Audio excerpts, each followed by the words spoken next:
नमस्कार मित्रांनो, आपल्या सगळ्यांचं या ऑडिओमध्ये स्वागत आहे. मित्रांनो, या ऑडिओमध्ये आपण बघणार आहोत वनरक्षक भरती 2026 साठी मोस्ट इम्पॉर्टंट क्वेश्चन. तर सगळ्यात पहिला टॉपिक येतो मित्रांनो आपला अर्थशास्त्र.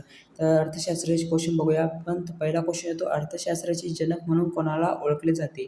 तर अर्थशास्त्राचे जनक म्हणून ओळखले जाते मित्रांनो ॲडम स्मिथला ओळखले जाते. ए जे आपला राईट आन्सर होईल. त्यानंतर क्वेश्चन दुसरा येतो, भारताची केंद्रीय बँक कोणती आहे? तर भारताची केंद्रीय बँक जी मित्रांनो ती आहे RBI यानी की रिझर्व्ह बँक ऑफ इंडिया आहे मित्रांनो. बी जे आपला राईट आन्सर होईल. त्यानंतर क्वेश्चन तिसरा येतो, रिझर्व्ह बँक ऑफ इंडियाची स्थापना कोणत्या वर्षी झाली? तर रिझर्व्ह बँक ऑफ इंडियाची स्थापना झाली मित्रांनो ती झाली 1935 मध्ये झाली. सी जे आपला राईट आन्सर होईल. त्यानंतर क्वेश्चन चौथा येतो, भारतात नोटा जारी करण्याचा अधिकार कोणाला आहे? तर भारतात नोटा जारी करण्याचा अधिकार जो आहे मित्रांनो तो RBIला आहे मित्रांनो, यानी की रिझर्व्ह बँक ऑफ इंडियाला आहे. बी जे आपला राईट आन्सर होईल. त्यानंतर क्वेश्चन पाचवा येतो मित्रांनो, भारतात 1 रुपयाची नोट कोण जारी करते? तर भारतात 1 रुपयाची नोट जी जारी करते मित्रांनो ती वित्त मंत्रालय करते. बी जे आपला राईट आन्सर होईल. त्यानंतर क्वेश्चन 6वा येतो, भारताची सर्वात मोठी व्यापारी बँक कोणती आहे? तर भारताची सर्वात मोठी व्यापारी बँक जी आहे मित्रांनो ती आहे SBI, state bank of India आहे मित्रांनो SBI. सी जे आपला राईट आन्सर होईल. त्यानंतर क्वेश्चन होता आपला क्वेश्चन 7वा येतो, चलनवाढ मोजण्यासाठी सर्वाधिक वापरला जाणारा निर्देशांक कोणता? तर चलनवाढ मोजण्यासाठी सर्वाधिक वापरला जाणारा निर्देशांक जो आहे मित्रांनो ते आहे CPI आहे मित्रांनो. बी जे आपला राईट आन्सर होईल. त्यानंतर क्वेश्चन 8वा येतो, भारताचा आर्थिक वर्षाचा कालावधी कोणता आहे? तर भारताचा आर्थिक वर्षाचा कालावधी जो आहे मित्रांनो तो आहे 1 एप्रिल ते 31 मार्च आहे मित्रांनो. बी जे आपला राईट आन्सर होईल. तर भारताचा आर्थिक वर्षाचा कालावधी आहे मित्रांनो. त्यानंतर क्वेश्चन 9वा येतो, भारताचा केंद्रीय अर्थसंकल्प कोण सादर करतो? तर भारताचा केंद्रीय अर्थसंकल्प जो सादर करतो मित्रांनो तो अर्थमंत्री करतो. बी जे आपला राईट आन्सर होईल. त्यानंतर क्वेश्चन 10वा येतो, भारतातील पहिला पंचवार्षिक आराखडा कधी सुरू झाला? तर भारतातील पहिला पंचवार्षिक आराखडा जो सुरू झाला मित्रांनो तो झाला 1951 मध्ये सुरू झाला. सी जे आपला राईट आन्सर होईल. त्यानंतर क्वेश्चन 11वा येतो, पंचवार्षिक योजना तयार करणारी संस्था कोणती होती? तर पंचवार्षिक योजना तयार करणारी संस्था जी होती मित्रांनो ती होती नियोजन आयोग होती. बी जे आपला राईट आन्सर होईल. त्यानंतर क्वेश्चन 12वा येतो, नियोजन आयोगाच्या जागी कोणत्या संस्था स्थापन झाली? तर नियोजन आयोगाच्या जागी जी संस्था स्थापन झाली मित्रांनो ती आहे नीती आयोग स्थापन झाली मित्रांनो. सी जे आपला राईट आन्सर होईल.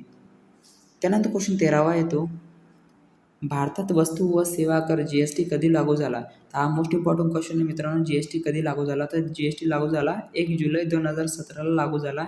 बी जे आपला राईट आन्सर होईल. सगळ्यात पहिला क्वेश्चन येतो, भारतातील पहिली संपूर्ण जनगणना कोणत्या वर्षी झाली? तर भारतातील पहिली संपूर्ण जनगणना जी झाली मित्रांनो ती झाली 1881 मध्ये झाली. बी जे आपला राईट आन्सर होईल. त्यानंतर क्वेश्चन दुसरा येतो, भारतात जनगणना किती वर्षांनी घेतली जाते? तर भारतात जनगणना जी घेतली जाते मित्रांनो ती दर 10 वर्षांनी घेतली जाते. सी जे आपला राईट आन्सर होईल. त्यानंतर क्वेश्चन तिसरा येतो, भारताची शेवटची पूर्ण जनगणना कोणत्या वर्षी झाली? तर भारताची शेवटची पूर्ण जनगणना जी झाली मित्रांनो ती झाली 2011ला झाली. बी जे आपला राईट आन्सर होईल. त्यानंतर क्वेश्चन चौथा येतो, भारताची जनगणना कोणत्या कायद्याअंतर्गत घेतली जाते? तर भारताची जनगणना जी घेतली जाते ती घेतली जाते जनगणना अधिनियम 1948 नुसार घेतली जाते मित्रांनो. या कायद्याअंतर्गत घेतली जाते. ए जे आपला राईट आन्सर होईल. त्यानंतर क्वेश्चन 5वा येतो, भारताचे पहिले जनगणना आयुक्त कोण होते? तर भारताचे पहिले जनगणना आयुक्त जे होते मित्रांनो ते होते WC प्लॉडेन होते. ए जे आपला राईट आन्सर होईल. त्यानंतर क्वेश्चन 6वा येतो, भारताची जनगणना कोण आयोजित करते? तर भारताची जनगणना जी आयोजित करते मित्रांनो ते करते भारताचे निबंधक जनरल व जनगणना आयुक्त कार्यालय करते. बी जे आपला राईट आन्सर होईल. त्यानंतर क्वेश्चन 7वा येतो, भारताची लोकसंख्या जनगणना 2011 किती होती? तर 2011ला जी जनगणना होती मित्रांनो लोकसंख्या होती ती होती 121.08 कोटी होती. एवढी होती मित्रांनो. बी जे आपला राईट आन्सर होईल. त्यानंतर क्वेश्चन 8वा येतो, 2011च्या जनगणनेनुसार भारताची सर्वाधिक लोकसंख्या असलेले राज्य कोणते? तर भारताची सर्वाधिक लोकसंख्या असलेले राज्य जे मित्रांनो ते आहे उत्तर प्रदेश आहे. सी जे आपला राईट आन्सर होईल. त्यानंतर क्वेश्चन 9वा येतो, 2011च्या जनगणनेनुसार सर्वात कमी लोकसंख्या असलेले राज्य कोणते? तर 2011च्या जनगणनेनुसार सर्वात कमी लोकसंख्या असलेले राज्य जे आहे मित्रांनो ते आहे सिक्कीम राज्य आहे. ए जे आपला राईट आन्सर होईल. त्यानंतर क्वेश्चन 10वा येतो, 2011च्या जनगणनेनुसार भारताचा साक्षरता दर किती आहे?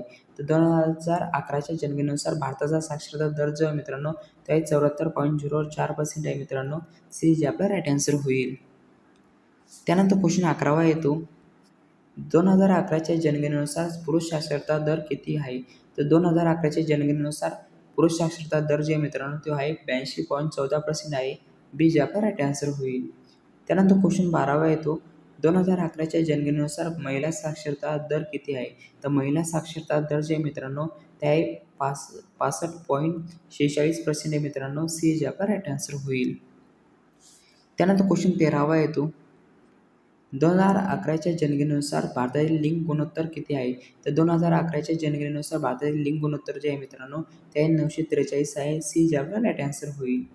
त्यानंतर क्वेश्चन 14वा येतो 2011च्या जनगणनेनुसार बाल लिंग गुणोत्तर 0 ते 6 वर्षापर्यंत किती आहे? तर 0 ते 6 वर्षापर्यंत जे लिंग गुणोत्तर जे आहे मित्रांनो बाल लिंग गुणोत्तर ते आहे 919 आहे मित्रांनो. बी जे आपला राईट आन्सर होईल. त्यानंतर क्वेश्चन 15वा येतो 2011च्या जनगणनेनुसार भारताची लोकसंख्या घनता किती आहे? तर 2011च्या जनगणनेनुसार भारताची लोकसंख्या घनता जी आहे मित्रांनो ते आहे 382 व्यक्ती प्रति चौरस किलोमीटर आहे मित्रांनो. सी जे आपला राईट आन्सर होईल. त्यानंतर क्वेश्चन 16वा येतो 2011च्या जनगणनेनुसार सर्वाधिक साक्षरता असलेले राज्य कोणते? सर्वाधिक साक्षरता असलेले राज्य जे मित्रांनो ते केरळ आहे. बी जे आपला राईट आन्सर होईल. त्यानंतर क्वेश्चन 17वा येतो 2011च्या जनगणनेनुसार सर्वात कमी साक्षरता दर असलेले राज्य कोणते? तर सर्वात कमी साक्षरता असलेले राज्य जे मित्रांनो ते आहे बिहार आहे. ए जे आपलं राईट आन्सर होईल. त्यानंतर क्वेश्चन 18वा येतो 2011च्या जनगणनेनुसार भारतातील सर्वाधिक लोकसंख्या घनता असलेले राज्य कोणते? तर सर्वाधिक लोकसंख्या घनता असलेले राज्य जे मित्रांनो ते आहे बिहार आहे. ए जे आपला राईट आन्सर होईल. त्यानंतर क्वेश्चन येतो आपला 19वा क्वेश्चन येतो मित्रांनो 2011च्या जनगणनेनुसार सर्वात कमी लोकसंख्या असलेले घनता असलेले राज्य कोणते? तर 2011च्या जनगणनेनुसार सर्वात कमी लोकसंख्या घनता असलेले राज्य जे आहे मित्रांनो ते आहे अरुणाचल प्रदेश आहे. बी जे आपला राईट आन्सर होईल. त्यानंतर क्वेश्चन 20वा येतो 2011च्या जनगणनेनुसार महाराष्ट्राची लोकसंख्या किती आहे?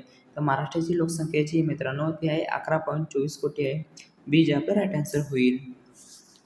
त्यानंतर क्वेश्चन 21वा येतो 2011च्या जनगणनेनुसार महाराष्ट्राचा साक्षरता दर किती आहे? तर 2011च्या जनगणनेनुसार महाराष्ट्राचा साक्षरता दर जे आहे मित्रांनो तो आहे 82.34% आहे मित्रांनो. बी जे आपला राईट आन्सर होईल. त्यानंतर क्वेश्चन 22वा येतो 2011च्या जनगणनेनुसार महाराष्ट्राचे लिंग गुणोत्तर किती आहे?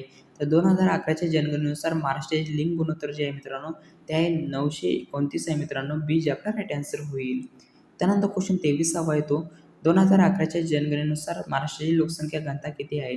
तर 2011च्या जनगणनेनुसार महाराष्ट्राची लोकसंख्या घनता जी आहे मित्रांनो ती 365 व्यक्ती प्रति चौरस किलोमीटर आहे मित्रांनो. सी जे आपला राईट आन्सर होईल.